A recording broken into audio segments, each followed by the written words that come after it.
Hello, and welcome to Dave Hill's podcasting incident with me, Dave Hill, the pride of Cleveland and beyond. I once got recognized at the Cinnabon at the Pittsburgh airport, for example. Anyway, thank you for joining me once again for Dave Hill's podcasting incident, and thanks to you who have been rating and reviewing and subscribing on iTunes. I'm told that helps in our plot for world domination. Anyway, today I come to you from glorious, this intro part anyway. The interviews, of course, are always in my apartment, but this intro today I'm doing from a weird basement apartment somewhere outside of Calgary, Alberta, where I'm on the lam, basically, and also working on my new book. But that's a whole other story. But I'd like to start with some listener mail. If you'd like to send me some listener mail, send it to chitchat@davehillonline.com.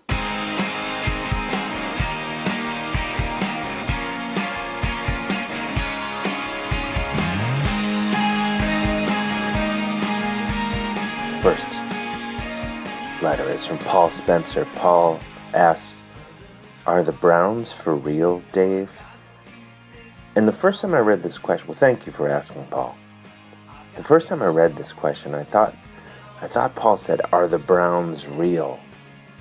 Like it was an existential question. And my answer was no, they're not. Are the Browns for real? I feel like that's a totally different question. I don't really know. I feel like I should be knowing what the Browns are up to. I guess we're talking about the Cleveland Browns too, and not some family that's called the Browns. I guess that's a possibility too. I grew up down the street from a family called the Browns. They're all nice folks. Anyway, I don't know what they're really up to though.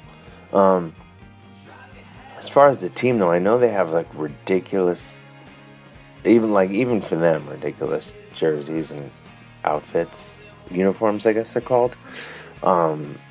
Somehow, first of all, the Browns, I guess they're named after, is it Paul Brown? But worst team name ever. And brown and orange, who does that? Stop it. Also, aren't they the worst football team? I should know this being from Cleveland, but aren't they the worst ever? Just start over, guys. Same to you, Indians. Anyway, I hope I've answered your question, Paul. Ben Daniels asks, favorite rack-off memories? Please and thank you. Please and thank you. Favorite rack-off. He's referring to, of course, my late friend, the late, great David Rackoff, who died a few years ago in 2012. And he was an amazing writer, and an amazing artist, amazing person, and everything he did, he was amazing at. As far as my favorite memories of him, I always liked, he was probably the smartest guy I ever knew, and would just blow me away with, I don't know a lot of stuff, he knew everything, and also just the way he talked, he had such a command of the English language, you read his writing and it was so just he was a linguistic acrobat, but he actually spoke that way too, which is insane. I write maybe slightly more coherently than I speak, but he would these amazing sentences would just flow out of him when you were just hanging out with him, and it made me tongue-tied. I felt like English wasn't even my first language when I hung out with him. But that wasn't my favorite memory. My favorite memory was always, a lot of memories, but endless memories. But it would be, for a guy as smart as he was, when he would just be completely just a goofball and just really stupid, joking around. That was always the best. We made this video, you can see it on YouTube. We made a parody of Stomp, the musical show, percussion musical, I guess it is. And we shot that together for Super Deluxe a bunch of years ago. And he was just so ridiculous and funny that just getting through it without laughing on camera was just like impossible. So that was like all I could muster for the whole video. And you can even see in a few frames I walk off camera because I can't hold it together because he's being so ridiculous. I don't know, that was pretty awesome. All the videos were made together. He was just so hilarious. And one time I was complaining to him. I bought a pair of Vans, you know, those like slip-on skate shoes. I bought them because I thought they'd be easy to put on my feet and walk around, you know, ease of use and function.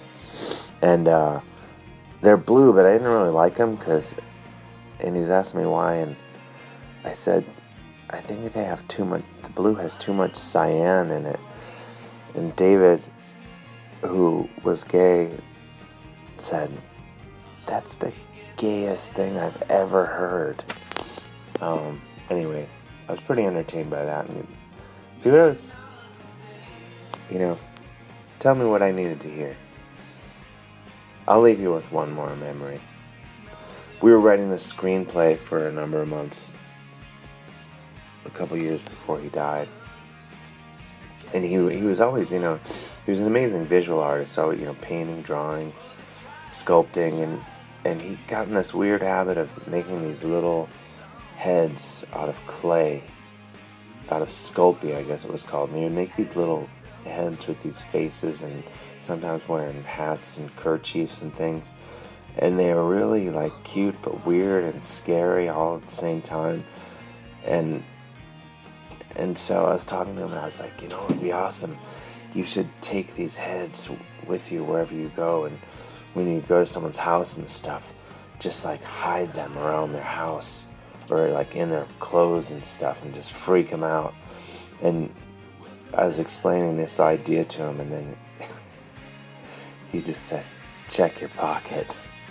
And of course, he'd already beaten me to it. He had put one of these weird heads in my coat pocket.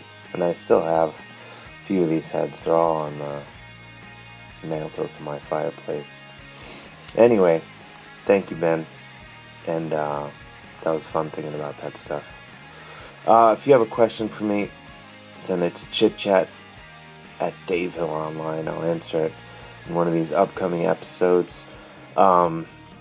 Very quickly before we get to the main event, I want to thank everyone who's been supporting me and my partner in crime, Chris Gersbeck, in producing this podcast. Thanks to everyone who's been supporting our Patreon page at patreon.com/Dave Hill. And if you can, please go support us. We have all sorts of cool stuff, patches, shirts, prizes, weird phone calls, and most importantly, you get to join my street gang, Dangerous Snakes, who hate bullshit. So this week I want to thank Lolly Winston. Lolly pledged at a level where she, of course, does qualify for membership into my street gang, the Dangerous Snakes Who Hate Bullshit. Lolly, your gang name is Lolly Winston, the Half Moon Bay Bombardier, who is a danger to herself and others in that she will show you half her butt when the cops are like 10 feet away. Whoa. I'd also like to thank Hobo Harmon. Hobo, your Dangerous Snakes Who Hate Bullshit gang member name is Hobo Harmon, attacker of feelings and lawn ornament compromiser. I like that one. Anyway, if you would like to join my street gang or get, Dave Hill's podcasting, it's in a t-shirt, hat, phone call from me, Skype session, all sorts of ridiculous benefits at the various levels. Go support the Patreon at patreon.com/Dave Hill, or just go to Patreon, patreon.com, and search Dave Hill, and you can find our page there. Thanking you in advance. Now let's get into the main event, during which I sit down with a notable person of note. in my glorious apartment for some coffee and whatnot with me and my sweet baby girl, Lucy. This week's guest, we recorded this, I think, a couple of weeks ago, in case there's any, topical humor that you're like, wait, that was a couple of weeks ago. But today my guest is a fascinating individual known as Mrs. Smith. And Mrs. Smith is, I don't even know where to start. She's, on one level, she's, kind of a woman of a certain age, an old cat lady. But she's also a guitar shredder, like a serious guitar shredder. And so much, in fact, that I'm a little jealous. And I don't know, it's an intersection of theater, cabaret, and crazy cat lady who is also insanely good at guitar. She has a new EP out now called Introducing Mrs. Smith that I highly recommend. And I just really love Mrs. Smith so much that it's unhealthy. And I'm confident that you will too if you're not already. Here it is, ladies and gentlemen, my delightful conversation. Oh, and with Mrs. Smith. But what I wanted to say is there's some, as you know, if you've heard the podcast before, sometimes when I'm at home and I have my guitar, I rip a few solos at some point during the intro. But all the guitar playing you hear on this episode is courtesy of Mrs. Smith, because I couldn't compete just ripping licks on my own axe, just embarrassing me on my own guitar. It's cruel of her, but I loved it. Anyway, here it is, me and Mrs. Smith and my sweet dog Lucy.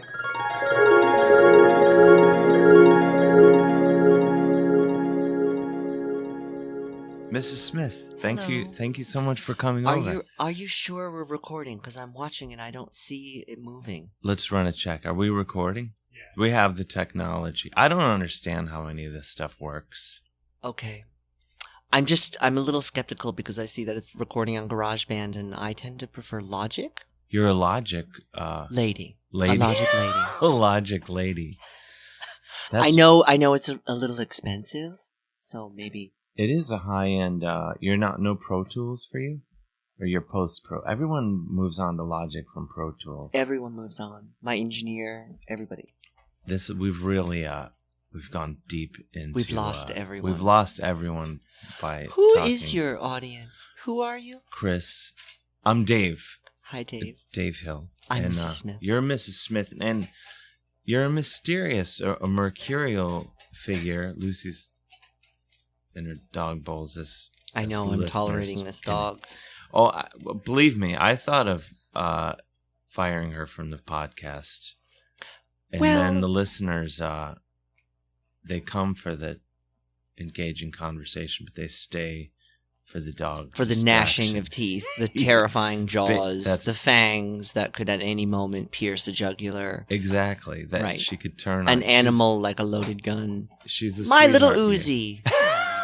But Mrs. Smith, I remember my introduction to you was maybe like 2 or 3 years ago at the Bell House in the front. I think that was the first time I saw you.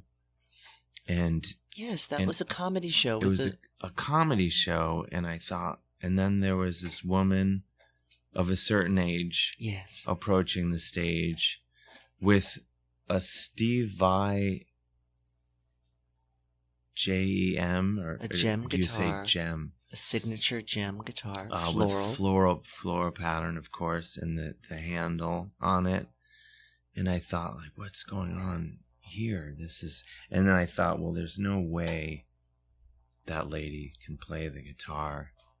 And then you started playing, and you were making jokes, and you were very funny.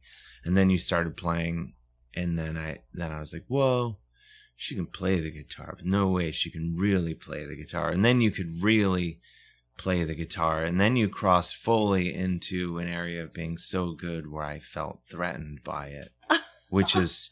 I'm so glad. Which is,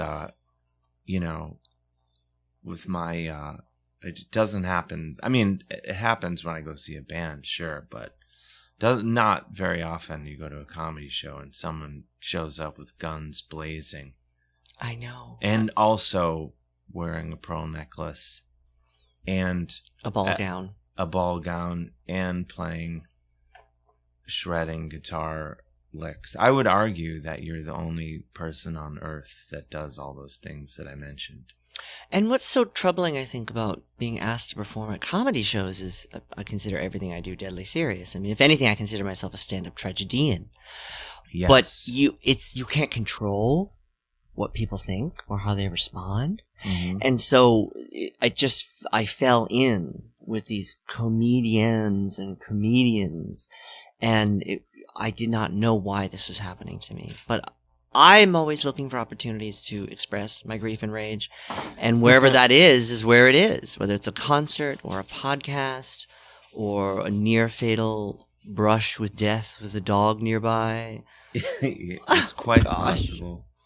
She'll calm down eventually, and she may not calm down. I accept that you basically have a loaded weapon walking around in your apartment. I accept it. It's sort of like, it's a fact. It's why I'm not allowed to visit my sister and her children. But let's back it up a little bit.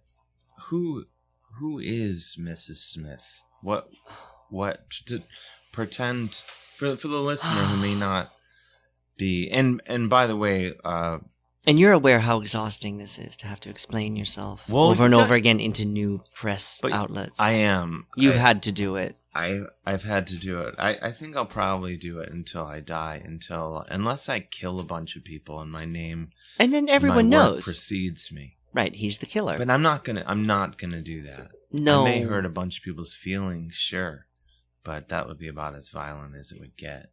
But well, yes, go ahead. Sorry. But because I want everyone who's not familiar, and if you're familiar, you're already on board, I'm sure. But I want everyone to get on board because Mrs. Smith is a complex woman. It's a phenomena. It's a complex woman. It's fancy lady problems filtered through hard rock and heavy metal. Yeah, which is an intersection that people, uncommon. They don't think it makes sense until they see it and they say, you know what? It does make sense. It does, but it also makes sense in a way that's very unexpected in that the first time I just jumped to a conclusion. I was like, oh, it's like a rockin' granny. No disrespect to her age. Yes. But then very, very quickly I was like, oh, it's much more than that.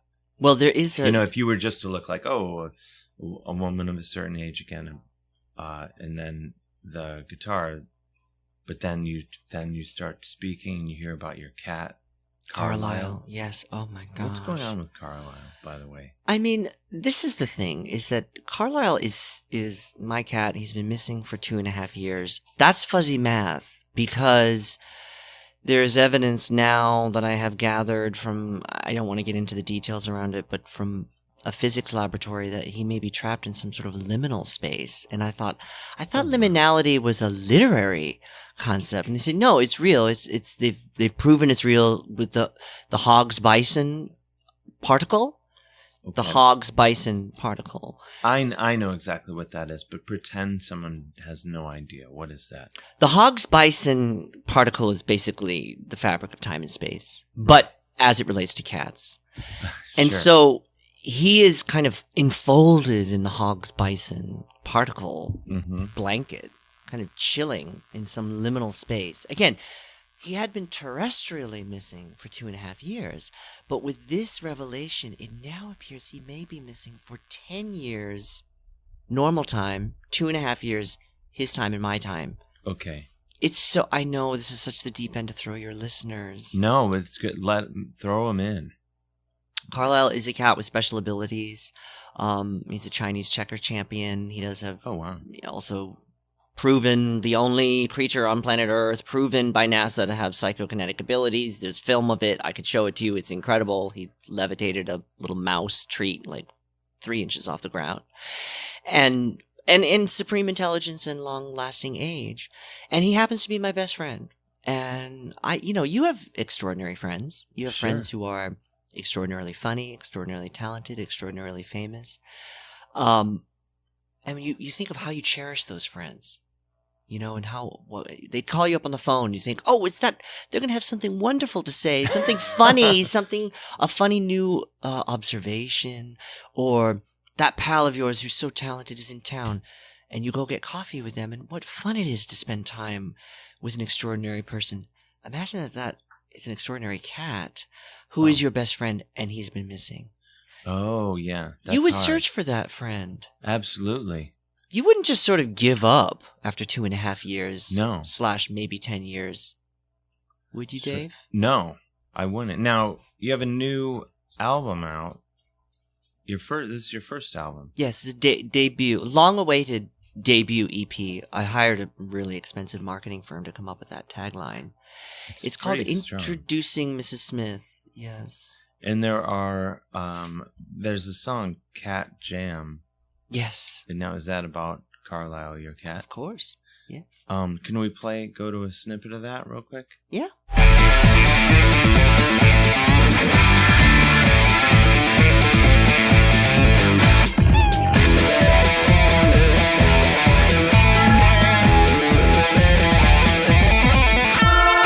Wow, that was that's an incredible, and there's a lot of meows in that.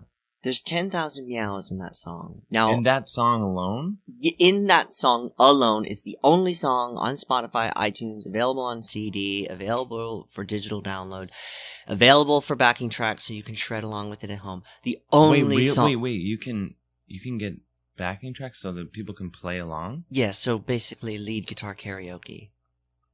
I'll send them to you. And what would be missing? The main guitar? The lead guitar, yeah. And then I could try to do that. Yeah. Probably fail. I mean, well, I wouldn't fail. No, and you could invent your own riffs over it. I might do that. Yeah. And I could teach you the Cat Jam riff. I'm sure you'd be able to play it. I think I could pull it off. I know Percy, you prefer can chords. Oh, now you're just taunting me. You're just taunting me in my own living room. That's aggressive. But there are things. I mean, you can do, and some people might.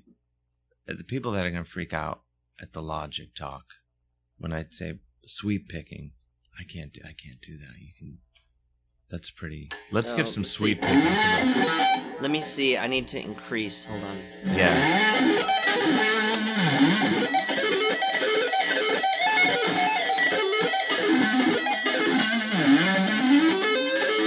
So I should preface this. I'm not playing my own guitar. I know. Yeah. You're Some not kind of You're compromised. Abstract sculpture, right? Yes. You're not. Yeah. You're not. You don't have the home court advantage. Exactly. Yeah.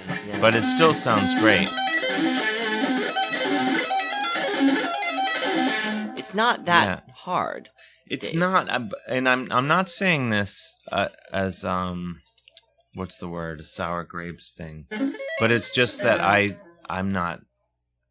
It doesn't. I'm impressed by it when people do it, but for my own thrill, that's not what I'm into. I'm more Well, I don't know if you've ever heard sweepy. of yes, I don't know if you've ever heard of this idea of like in alcoholism where it's like people are like, "Oh, and then I started to lower my expectations for my life." Oh. Because, it was like, well, then it was like, then I wanted to live across the street from the bar because I wanted to be at the bar all the time. Oh my gosh. Instead of moving, bold. and so it could be that. It might be some of that thrown in there. I'm teasing you. No, it could be though. I mean, but I no, support I all like forms other of expression. stuff. I like fast runs, and I like some right hand. We were talking before we started recording. Right hand tapping, which would be like.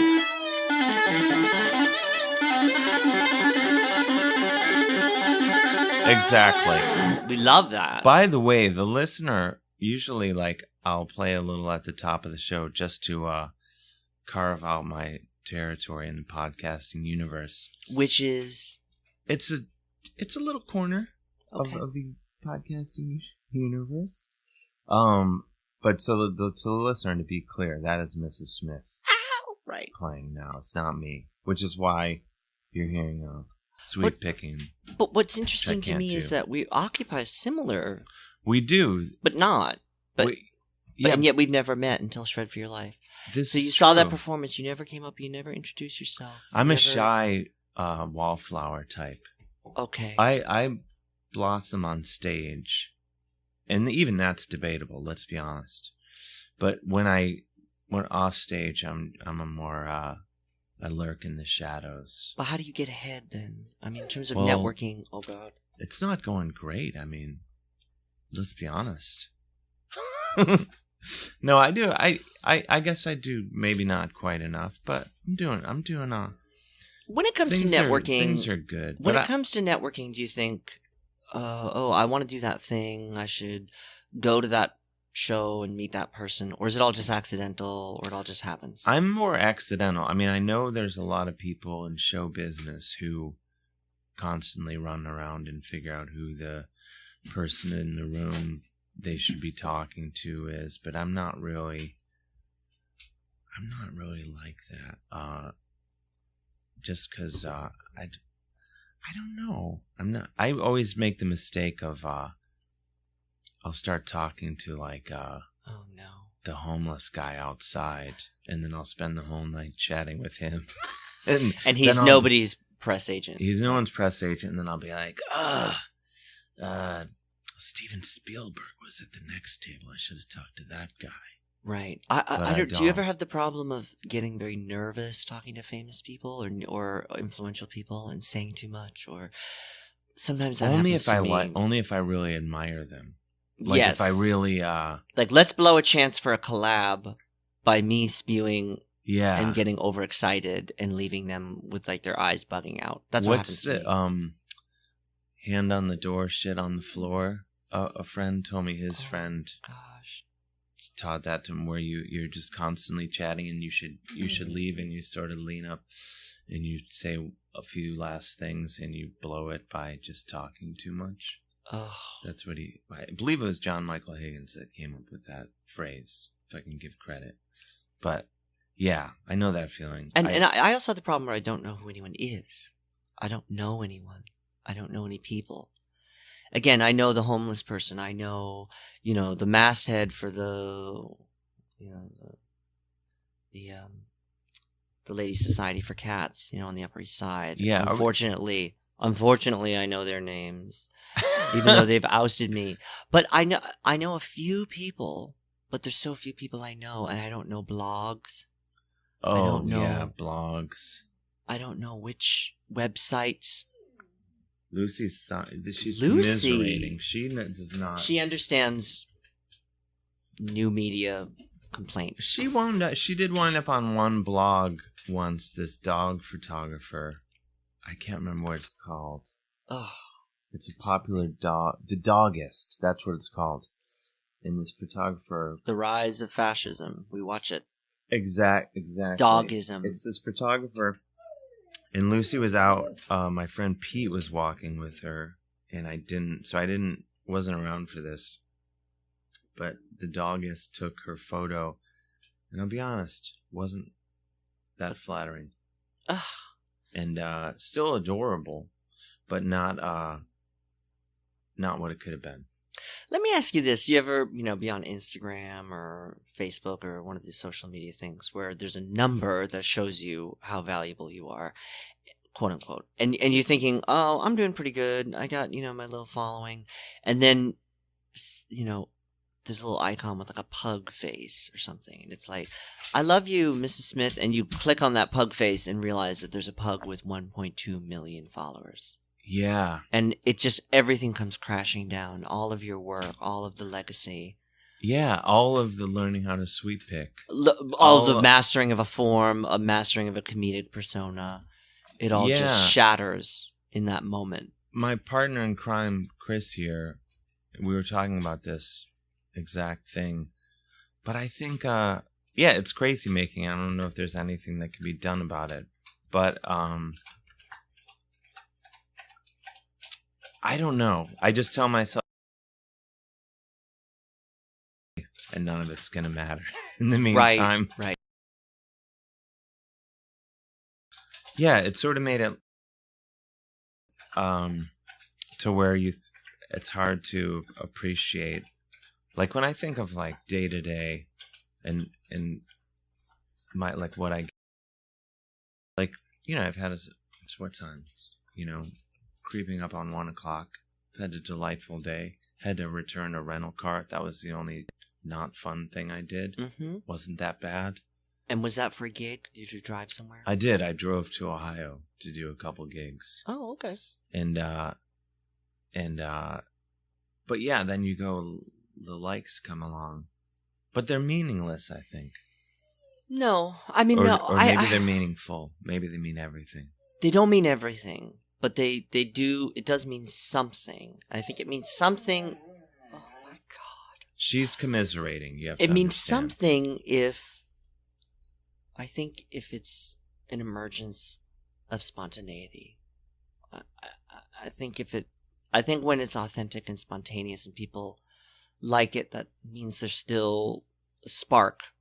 Yeah. When it's a sort of pre-processed or pre-planned thing that just is fulfilling some instinctual thing. Yeah. That might get more likes, and that's fine too. I don't know if that makes any sense. No, I know what you mean. I guess yeah, I don't know. I feel like it's like a leaky. I think social media is it's like a leaky gas tank. Like it will never be full, no matter what. No matter how much gas you pour into it, it's constantly gonna need more gas, and then it'll never be full. That might not even make sense. Well, and then there's still you can't. It goes back to like Buddhism, like desire. You can't ever fulfill desire. Yeah, or something like that. It's said in a much cooler way. Yes, than Buddhism. Come on. But that's the gist of it, isn't it?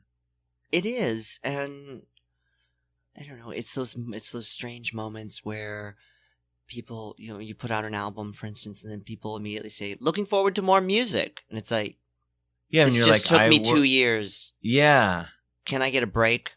Well, yeah. How about listening to it twice? Yeah, people can just go and you work forever. They're just ready for more. But then you have to understand, like, do you ever do this, like, on the, like I'll read, like, an article or something about me. Just the constant stream of media attention that I get.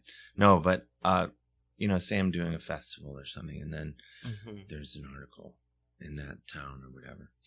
And you read the article and you think, you're reading it, and I always read them as if I'm like, oh, this guy, things seem great with this guy. He's really got on top of the world. Yeah, and I think, oh, they're talking about me. It sounds like my life is good. Why don't I ever feel that way? Why don't I feel that way? Yeah, and then in my exhaustive research about you, Mrs. Smith, you on your website, World of Smith, which is, again, right there, great domain name. You could have gone probably MrsSmith.com was taken, I'm guessing. Taken by the pie company. But World of Smith, that's so much better. But your press, you go to the press, and then it's the same thing. Like I read that, and I'm like, oh man, this is a demented Elaine Stritch. I'll never get that. Off its meds. Sure, my friends will say that, but genuinely breathtaking. I mean, on down the line.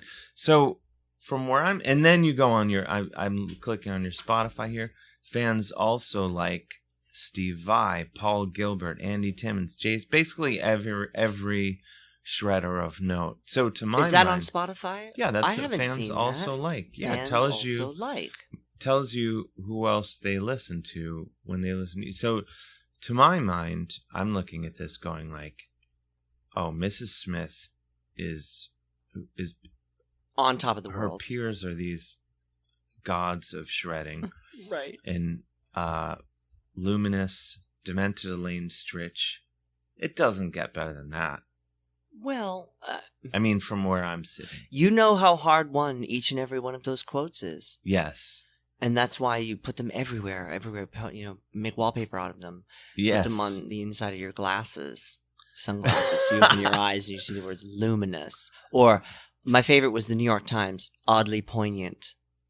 That's really good. That's really good. I mean, for the New York Times to even use your name in a sentence, most people will never get that. It was horrific, the amount of money I had to pay to get them to come. Because you need the press agent, and you have to put on the show. I had an off-Broadway show years ago. Mhm. You have to put on the show, and you have to hire everybody, and you have to pay for the fire curtain. Sure. And then there's a fire retardant that's put on the curtain that has to be checked by a fire retardant inspector. I actually This is why know I'll never do someone- a play again. I actually know someone who had that job. They just went around just taking piles of cash all over town. Yeah, and just sniffing a curtain and going, it's Yeah. on there. It Well, how do you seems know? like it works. But you know how hard won each and every one of those press quotes is. Yeah. That the press releases and the. Now, do you have a publicist? Or do you do it all yourself? Do you mind me asking? I don't have a full-time publicist. What's that mean? So you hire them per project. Yeah, depending on what I'm doing. Like right now, one of my bands has a new album out, so there's a publicist working on that, and then but no, not like someone who's waking up every day, doing publicity for me. No, but you have to and I over there on the way out the door, a friend of mine was nice enough. I was very lucky in that Dick Cavett said some very nice things about me. Liked one of your posts. He liked a tweet. No, he said something really nice about me in the New York Times.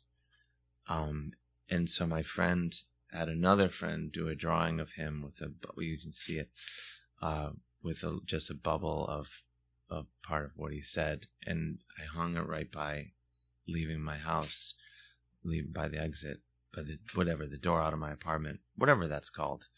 And that way I can look at it on those days when I'm just like, oh, why am I doing this? Yeah, what the? Why is this happening to me? Yeah, I look at it. And I'm also like, the ticking of the clock. Yes. Well, though. The clock is ticking. Do you ever do this? The clock is ticking, but then I think for so many years I would be like, oh, I've got to make this career work. I have to. And then now I'm at to the point where I'm like, you know what? I guess it's working well enough that it's amounting to something. It's working.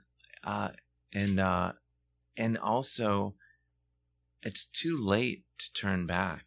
I'll be dead before I figure out something else to do.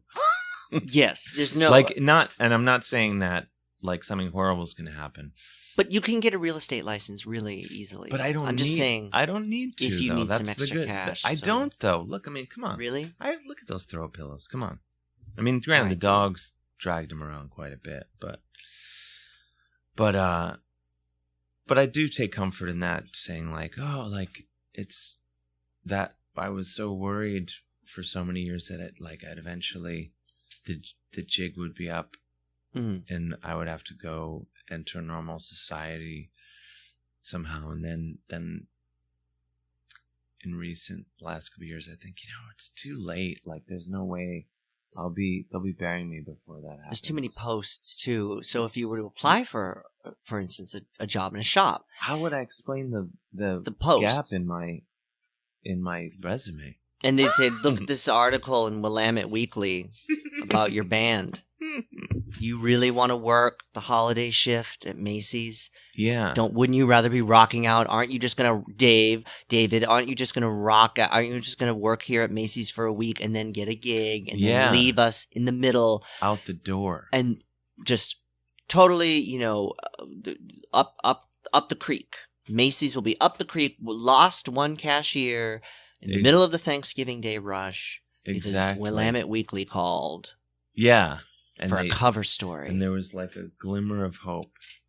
But I think, does this happen to you, Mrs. Smith, in that,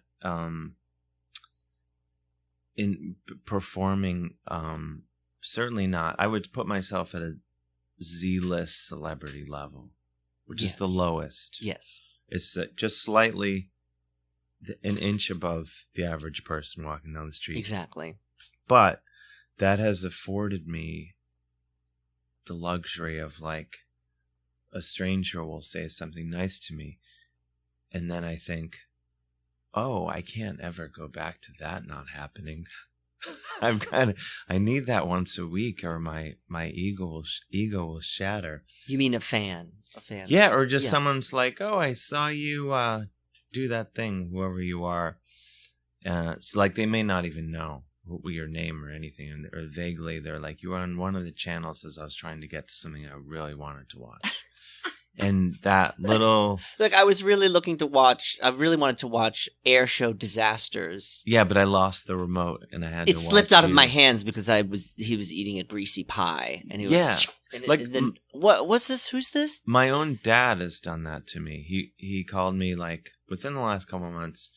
He's like, oh, I was flipping through TV and you were on some TV show. And so I stopped and watched it for a little bit.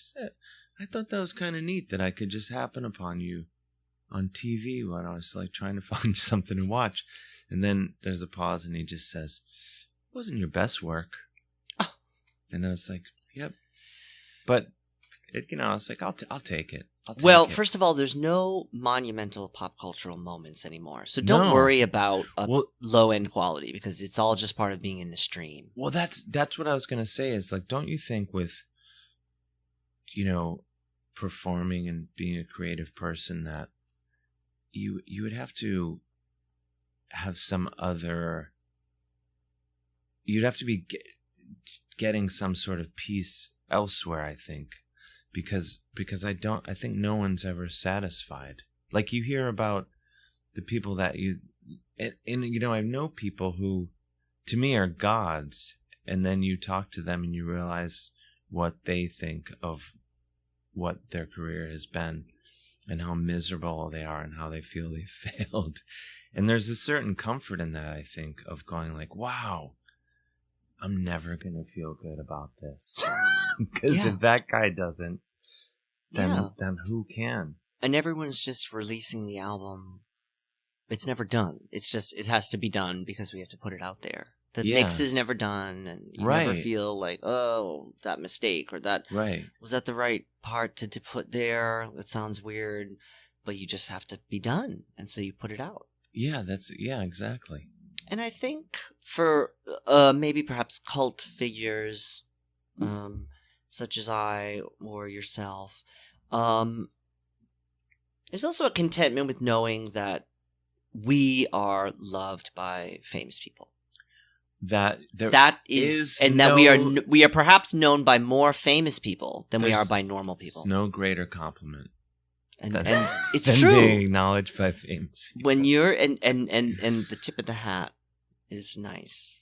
Yeah, to be like, well, I will say, to go say like, wow, that someone that inspired me to want to do something actually thinks that I don't suck at that thing. That's a great feeling. Yeah. Even if there's only 20 people at the show the night before. That's right. That's right. You go like, well, this person thought I was okay. Well, Yeah, that's there's I something had that the nice chance to to that. meet a guitarist named Steve Vai, who's quite good, and he. That's an understatement for the listener that doesn't know what he just said. Would you say Steve Vai's your... well, this is pretty much every conversation with me, but we kind of jump all over from existential to now. We have to ask, is Steve Vai your favorite guitar player? I was not aware of anyone consciously, because of how I learned the guitar. How was that? Well, it's such a long story. So Reader's Digest version is, in the 90s, I was kidnapped and held for ransom by a Norwegian death metal band, and I suffered the Stockholm Syndrome. Oh, wow. I was in a closet for 3 months with nothing but a guitar. And they were rehearsing through the door, and they were trying to get money out of my husband, and there was a whole ransom thing and a whole being abandoned by husbands and no money coming up, and then me seizing the guitar in the darkness as a talisman to save my life once and for all. And I joined this band reluctantly.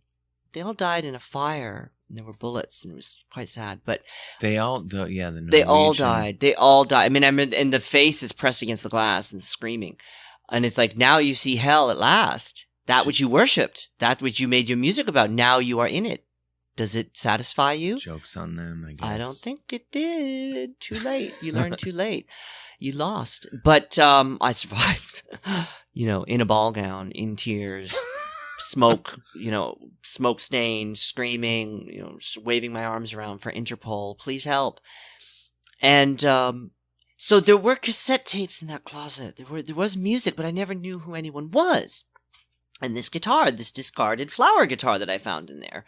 And so people ask me all the time, who is your influence? Who is your influence? And it's all been retroactively put together. So I had the chance to meet this Steve Vai fellow at a festival.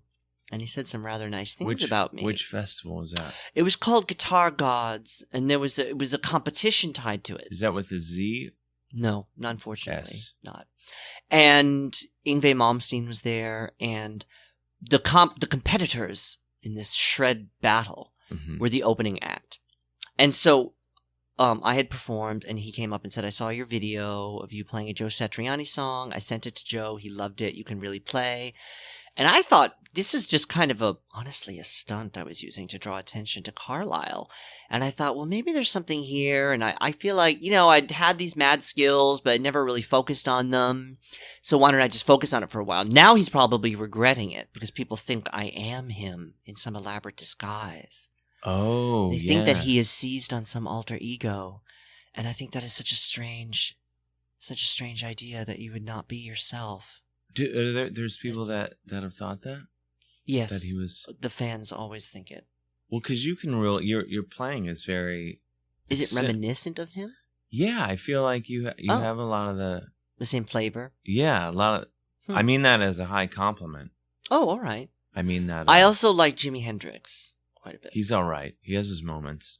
I like the fire. The fire, yeah, underneath. Yeah. Well, that's the- interesting because they're very like... I feel like there's more... Jimi Hendrix is more... A little less... Yeah, there we go. Well, I'm standing next to a mountain.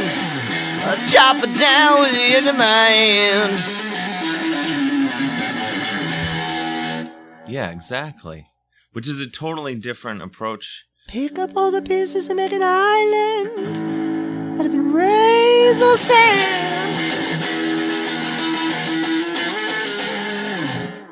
Exactly. It's a totally different approach than Steve Yes, I'm Vai. trying to fuse them. Oh, that's the sweet spot. That's the sweet spot. Well, that's like an interesting thing, I think, because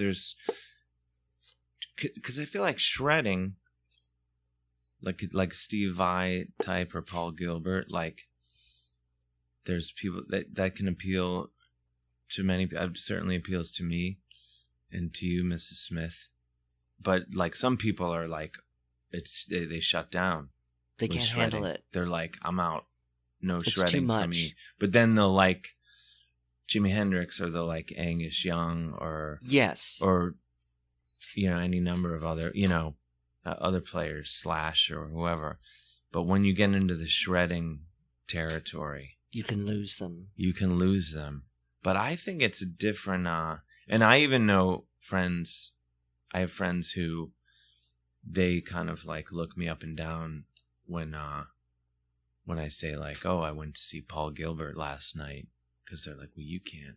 But I've always been like, are you this? I'm guessing you're this way. I've always been like, since I was a kid, like an omnivore with music. Yes. Because it was always like, you can only like this and that, and you can't like this and also this other thing. And Why? But I was always just like, no, I'm gonna go see, the Replacements one night, and I'm gonna go see Rat the next night, and people were just like, no, you can't do that. That's not allowed. I think this But- is how we're being controlled. And Yeah. I think this is taste as a form of so-called taste, as a Right. form of kind of just capitalist bunk, to be honest with you. It's just a way to feel superior to other people. Yeah. And it's fine to have your preferences, but they are just preferences. And heavy metal, shred guitar is seen as too much.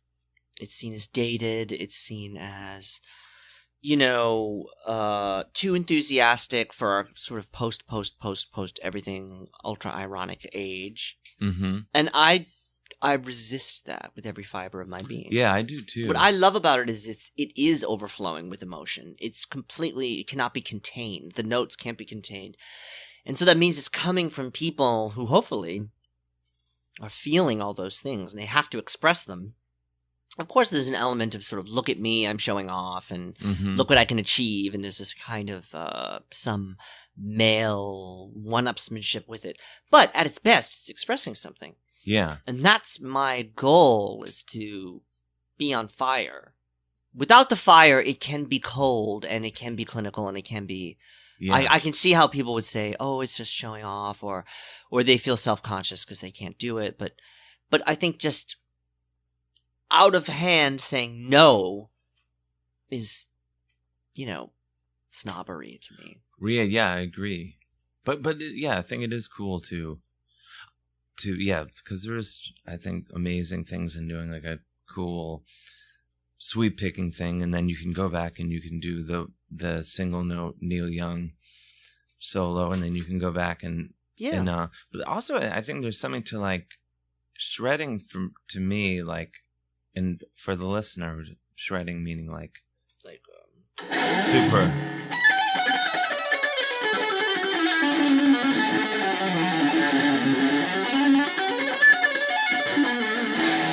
Exactly. Like that. Yep. Exactly. That sort of thing is an abundance. It's also like, do you find this? Because I find it's almost like it would be like maybe why someone likes to surf or something. Like it's a physical thing beyond. Do you find this as a performer, like doing comedy and music and fusing the two? And just everything you do, and I think as we discussed, it's like we're similar in that way, in that combining comedy and music and different things. But I also find like so much of with being in your head, like I'm going to say that this is what I'm writing this down. I'm writing in my head to say this thing, and I'm going to do this and that, or I'm sitting writing something on my computer. So much of that, like you're in your head. And it's so subjective, and you can wake up and you haven't had your coffee, or maybe you didn't sleep well, or whatever the reason is, you're not feeling that great, or whatever the reason you're not feeling that great before you went on stage or when you got off stage, like can mess with how you feel about what you're doing. But then when you pick up the guitar, yes, and shred on whatever level you're at, whether it's like full on shredding, like you just did, or like one of your students that you were telling me about who's kind of just learning how to do one tiny little thing, like you get outside of your head, you get outside of your place where you're sitting there being like, why didn't I get more likes on that Instagram post? And delete it immediately, like destroy. Yeah, exactly. Like there's nothing for me, like as the years go on, like I get more and more into trying to get better at guitar, because that's one thing where like, I'm not stopping off to tell myself what a piece of shit I am along the way to playing this next thing. I'm not checking my phone to see how people responded to this stupid thing I said or whatever. It's fully, the circle is complete. It's even more so than spending 2 years working on an album and being like, ta-da, or doing a one person show and finally, staging it and paying for the fire curtain person and this and that, and being like, oh fuck, what were those 2 empty seats back in the back there? Seats. Or what are the 40 empty seats over here? And what I think with the guitar or any instrument that you can really pour yourself into, all of that's removed, and that's what I love about it. And that is something that really appeals to me about shredding, like about going, like, even if it's as simple as like going on YouTube and me, going to your YouTube page where you have the lick of the week and being like, oh, cool, like I can sit here and figure out, like, I'm going to lock myself in this room, and when I walk out an hour later, maybe I haven't nailed how to do that thing, but I'll be way closer than I was when I walked into the room. And that's like a big thing. The absorption of focus and yeah, the feeling of losing time and of connection. And it might happen in rehearsal, it might happen in performance, it might happen in writing. Mm-hmm. For me, the writing into the computer has been very liberating, because a lot of times I will compose in the computer. Now, for the layman, what does that mean? So, what would it mean? I mean, for instance, I would record something like maybe chords, for instance, for a song like the Bob Ross technique, which I have. Yeah, which is your single. Yes. I mean, there's no such thing as albums or singles. But you have you have a video with the great Brett Davis is in it, and I'm so concerned about him. What, are you really? Yes. Why? No, I think he's joined a cult or something. He may have joined a cult. And he's been sending me strange Instagrams, and I'm checking up on him. Are you okay? Like, do you need a deprogrammer? Private messages? Yes, but of course he's someone where it's hard to know where the performance begins. Yeah, and it might be too late by the time we find out. Oh, and you had, oh gosh, I'm gonna try to figure this out without you telling me. Annie Golden's in it. Oh, that's what I was gonna say. Annie Golden, who has one of the greatest singles of all time, Hang Up the Phone. And so such a great song. It's such an incredible voice. Yeah. It was a little absurd to have her not singing in this song, but we're friends. We're friends. She's so great. Amazing. And she's on Orange Is the New Black, where she actually only sings, she never speaks. That's right. And she's been on Difficult People, and she's been on several shows. Yeah. And movies and Broadway. And she also has a band, Annie Golden Friends and Family. And they perform regularly. And she's performed with me, which was a huge honor. Yeah. And we'll get up and jam again. She's the clearest voice, like a clear, clean, like a bell, but a real intense rock belt. Oh yeah, but so clear and so high and perfect. Yeah, perfectly in tune. I don't know how I was late to the party with her, but I happened upon that song, Hang Up the Phone, and I was just like, oh my gosh. Well, if you ever want her on the show. Yes, I'd be. I did meet her once at Joe's Pub, and I did a show with her there once, and amazing. She was a delight. And has great stories. Yeah, and so should we play a bit of Bob Ross technique? Yeah.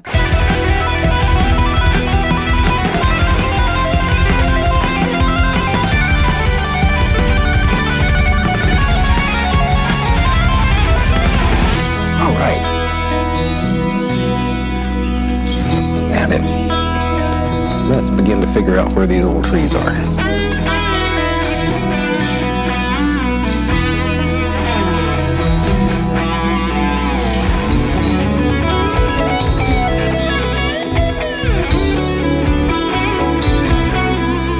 There we go. All right. Gentle, gentle, gentle.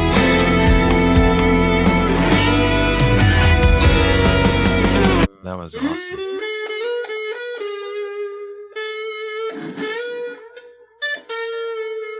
All those melodies.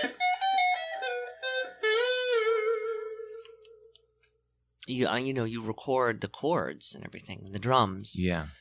Into it, and then you start to play over it, and then you maybe sing. Some of these chords are difficult. this is a little strange, and then that's all right, and then that's strange. So you can't just go on one scale, you know. Tension and release. So I think I had to sing this. I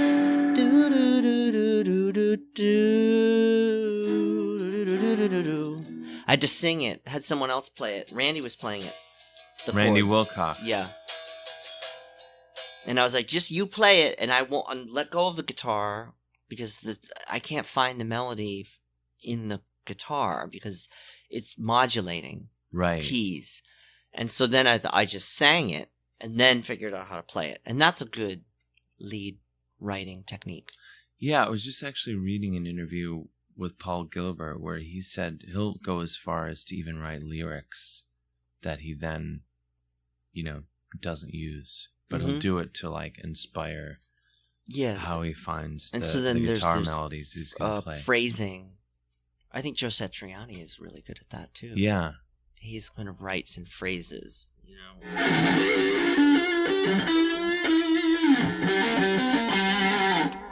That's a lot of stopping, you know what I mean? That there's a lot, and the guitar is, because you don't have to breathe, it's not a wind, it's not a, Right. You could just go on and on and on, but to say, I'm going to go, stop, it shows a lot of restraint. Yeah. I mean, and I think when it's done well, Tastefully? from, what's that? Tastefully? Tastefully. No? Tastefully. Maybe tastefully might not be the word. But I find, do you ever do this when you fall asleep listening to music? There's the vocals, if there's vocals, but then the guitar playing I have these weird, where the notes become words when I'm listening to the playing, and I'm thinking that they're saying all these things, and then you go oh my gosh, there is maybe I'm losing my mind, but players, Hendrix, you can listen and I'd have to kind of nod off a little bit to find the words that he's saying. Another good trick is, if a little guitar lesson, is another good trick is to sing along with your playing. So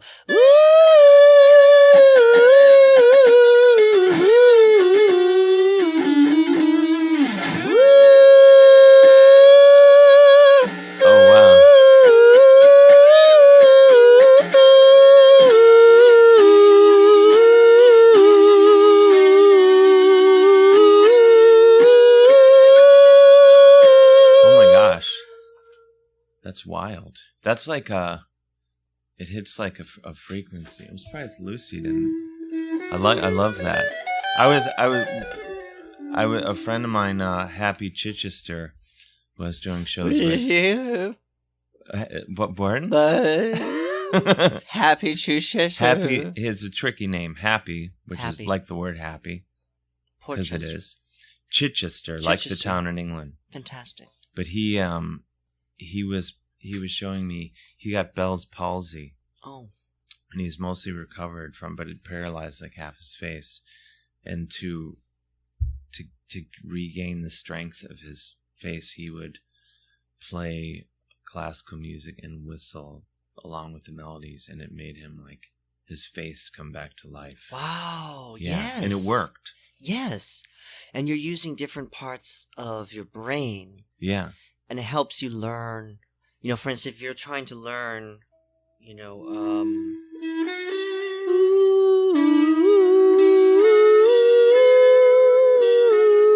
so we're in Dorian mode.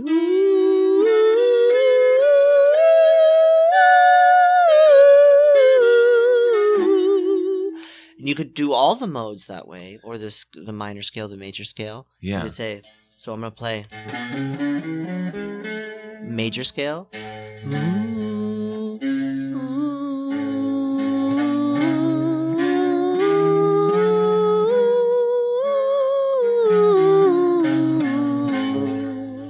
And you can go up and down and up and down, and then you can lock into it to be parallel, or split to a third, or split to a fifth, or an octave, or split to something more unusual. and you'll get just a different understanding of the playing. Yeah. But this is also like, this is my thing too, so just be careful. Oh, please. I'm not going to. It's kind of my thing. I'm not going to. It's like a Jimmy Make that my thing. It's a thing. Jimi Hendrix thing. It's a kind of a Steve Vai thing. He's done it a little bit, but I think this lady's taking it to a new level. Your neighbors must freak out when you do that at home. Yeah. Well, this is an interesting one. That's to call the cops. If I heard that, I would call the cops. Good morning, you. I say good morning, you, because I don't know their names. I say You good should- morning, you. But I feel like that's something that would happen at like 1 a.m. in the hallway. It'd be terrifying. It's morning. Can you imagine? And then you come out and see a woman with gray hair and a ball gown crying. Absolutely. Good morning, you. That would be terrifying. And also something that we need. Yeah. Why not more of that? Because everything is being controlled. This is true. Everything is being controlled. I've never felt so controlled in my entire life. That movie, The Matrix, comes to mind. It just feels as if, why is everything, what's happening? Yeah. Why everything is it's so a crazy normalized? time. Isn't it strange? Well, it is. But it also, it goes back to like what makes the guitar so awesome. Because then you can run back and be like, oh my God, I just looked at Twitter. I need to go practice scales. to Yes, clear and my also, brain. is it cool that the guitar is not cool? Is the guitar cool? Let me ask you. I think it's cool, but But a lot of people don't. it's bizarre. It's crazy to me. Like, It's cool if you're 55 plus. well, that's the thing. Like, I forget because I love the guitar, and so I do comedy and I use the guitar there, not all the time, but some of the time, and then I also play in bands, and So you'd be like, how about those broken bones? Is that how you use it?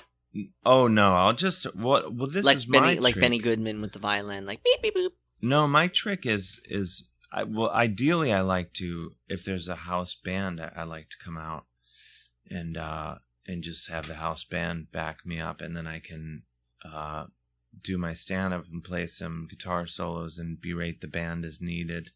But the good thing about Okay, I do that too. I'm just letting you know. Yeah, but I don't do that. Right. I Okay. can't do that. Okay. I mean, yeah. Are your monologues about things like, that you're the only card holder for the Blue Mountain credit card? No, not yet. Not yet. I can hook you up with them, by the way. I would love that. It's just a girl, Is that like, Janet, on the other end of that 800 number. Oh. It rings to her home phone. Is it like Discover Card? It's Blue Mountain card. I'm More the only limited. person. The thing is I think I was the only person to ever get a Blue Mountain card. And I don't know how I got it. They sent it to me in the mail. I think I was targeted.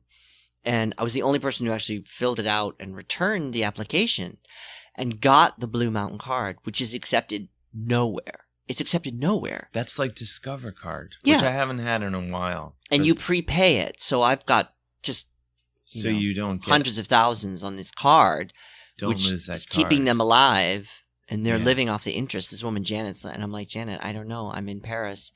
And you sent me a bunch of traveler's checks that nobody even knows what these words mean on these traveler's checks. They don't take them. Yeah. And she says, but Mrs. Smith, if you pull out a Blue Mountain, like it's I'm going into the river. Doors start opening. She says, I'm going into the river.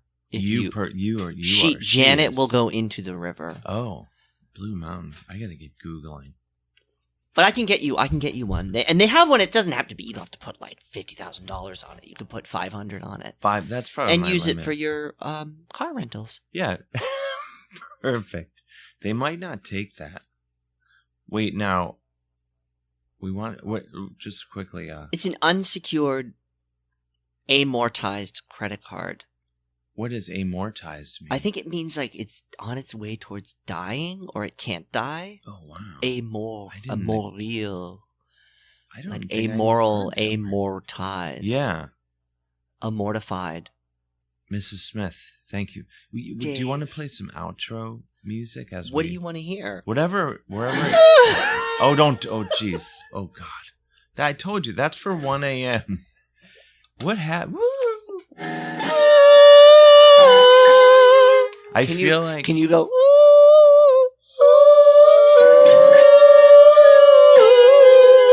Do it again. Ready? Oh my gosh. If you ever, Everyone has turned us off. But when are people listening to this at the gym? when they're at the gym, They're doing their laundry. work release programs. They're trying to doing ignore laundry, their life partner. long car trips, life partner. But if you ever, and I hope this never happens, but if something happens To me or you. and we turn on each other. Oh my I'm just leaving you. If you could just call me up in the middle of the night and do that over the phone, Wake up, and you would completely destroy me every time. Davy, Davy Wavy. That's Davy haunting. Wavy. And Davy Wavy, that's somehow you've gotten into my childhood psyche, because that's what the neighbor girls would call me if they wanted to torment me. Davy Wavy, puddin' pie, kissed the girls and made them cry. Yeah, they would torment me with that. Boo. So you've ticked all the boxes. But okay, so everyone, Lucy, she doesn't want it to end. She does have a look. She does. She's got a look about her. Everyone get Introducing Mrs. Smith, your debut EP. Yes, it's half kick butt rock and roll, half comedy sketches. Did you like the sketches? Absolutely. Theater of the Mind. Theater of the Mind. Should we play it? Well, we'll make people go listen. Yeah, go listen to it. And, And they can listen to it on Spotify. Please buy a CD Buy or a it. T-shirt or a poster or something. I actually Help keep this gal kicking. Yeah, you got to keep gas in the I tank. can't just be shoveling my own money into this all the time. No, it's not no. fair. That's, don't get me started. Don't get Dave started. Well, I'm sure at some point during this episode, I'll encourage people to do the Patreon for this show. Patreon. Is it Patreon? You lied to me, Chris. Patchtreon. Is it Patreon? Patchtreon is a new one where I think you plant trees somewhere. Patreon. Don't confuse the listener. Wait, it's Patreon or it's probably a tomato. Patronizers. Yes, believe me. You need more paternalism. It's Patreon. Patreon. We have 2 votes for Patreon. Sounds so like I feel like Patreon Freedom is the Tower-ish. Cleveland. It is. Well, however you say that. Are you doing well on Patreon? We just started it. We're just I've got to fulfill my perks on my Indiegogo before I can go to Patreon. Because I have unfulfilled perks from my album. Apologies, fans who are listening. You have to mail stuff? Yes, but I kept. Have you done an Indiegogo? You must No. have. No. Okay, if you should do one. You should do one. What does that entail? All right, so Indiegogo is crowdfunding, and this is great if you're going to make an album, and you have a real following and you're famous, so you'll do well. Wildly famous. But let me tell you, I didn't think I was going to do well, and I got $7,000. That's excellent. Which they have a fee, so it's $6,000, and that allowed me to have the album mixed and mastered and to make the Bob Ross music video. I was hoping I could make 3 Which is a music great video, videos. and it's on YouTube. The Bob Ross watch it. technique ate up a lot of the money, but here's the thing. Please be careful, because what people do is they go on there because they have artists have. We'll keep this short. Artists have a sense of low. Like they're used to begging and like, please come to my show and please do this and please help me. And so if you give me money, like I'll give you a T-shirt and I'll also like write a song for you and I'll also give you a free guitar. Mm-hmm. And then what happens is they end up overextended in these perks. And the real thing is with Indiegogo is just to raise the money. And so if you do an Indiegogo, first of all, you get all the money no matter how much you raise. It's not like Kickstarter where you have to make a certain amount. So Indiegogo is good. But the other thing is keep the things you send in the mail limited, because you can end up sending a poster to Hungary and it's going to cost you $50. And then you lose all the money. And you lose the money. So what I did was a voicemail from Mrs. Smith, or a video message, or a Skype guitar lesson. The things that I sent through the mail were on the upper end of giving. So like $2.50 and you get a personalized object from my home, which has a traumatic memory attached to it. And then a little note that's like, this is a teacup of pain. Like, this is the teacup that had the whiskey that my father would drink and black out, Oh, wow. Things like that, or a little linotype. This is Nana Smith. Like, see what untreated schizophrenia looks like in 1890s, things like that interest the fans. Sure. That's a good idea. But keep it very limited. Anything you're going to send through the mail. Already screwed this up. Limited. I think it's pretty limited. Most of it is, a lot of crank calls. Lot of crank. Yeah, do a lot of crank calls. Yep. A lot of crank calls. Have you heard of Dave Hill? Maybe you should do the crank calls. I can do your crank calls. All right. Is this Dave Hill's #1 fan? You've been roped into this. Philanthropist.now.us.cable now.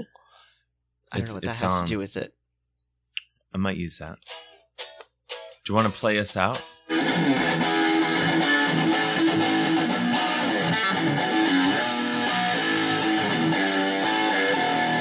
want to hear my new cool riff? Yeah.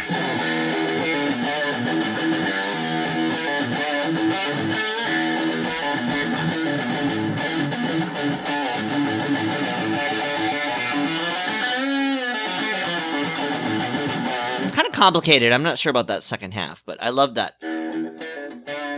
I like that.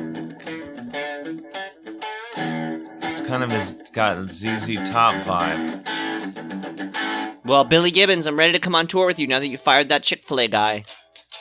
Amen. All right, Billy. You know what you gotta do.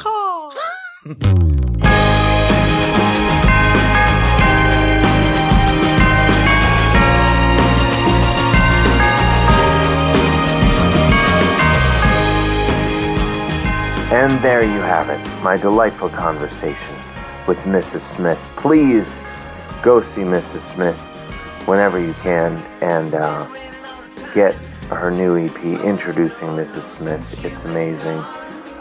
It'll blow your mind right out your butthole.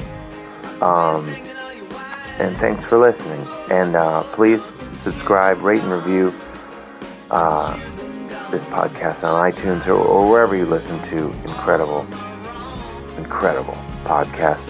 And support us on patreon.com/Dave Hill, patreon.com/Dave Hill. Maybe if I could say the address clearly, we would do better at the subscriptions.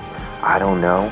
But anyway, thank you for those of you who have supported already, and thank you for those who are even just thinking about it.